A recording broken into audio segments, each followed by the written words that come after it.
Coco Martin nakuha din ang talento ni Yasi Pressman. Sa halos 5 taon na magkasama sa seryeng pinagbibidahan ng dalawa ng seryeng Ang Probinsyano, ay halos wala nang maitago sa isa't isa sa kanila ang katangian ng bawat isa. Hindi lingid sa kaalaman ng lahat kung gaano kagaling na aktor si Coco Martin na humakot ng maraming awards sa larangan ng acting. Marami talaga ang humanga sa husay na aktor sa pag-arte. Subalit may mabagay din na hindi linya na aktor o hilig. Ito ay tulad ng pagsasayaw at pagkanta. Pero simula nang magkatambal niya ang dating leading lady niya na si Yasi Pressman, ay madali na sa aktor ang lahat. Ayon sa aktor, napakagaan kasama si Yasi Pressman dahil totoong tao ito daw at walang arte o ere sa katawan.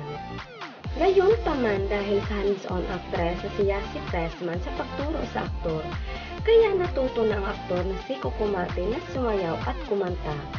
Dahil nga sa mga napakaraming events kung saan magkasama sila na nag-perform.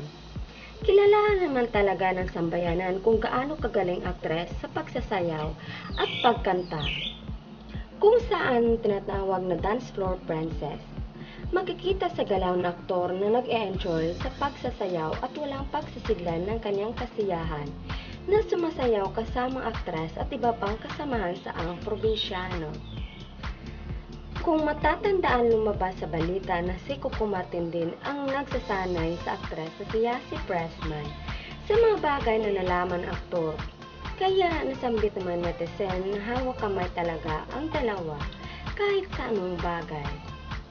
Dagdag pa naman netizen, yes, Cocuyas forever. Totoo na hindi marunong sumayaw si Coco at mahiyain, pero nang makasama niya si Yasi Pressman, natuto siya. Tama, hindi talaga nasayaw si Coco dati, pero nang dahil kay Yasi, natuto siya. Tama ang kasabihan, kapag ang babae ay nasa likod ng lalaki, may swerte. Kaya Cocuyas are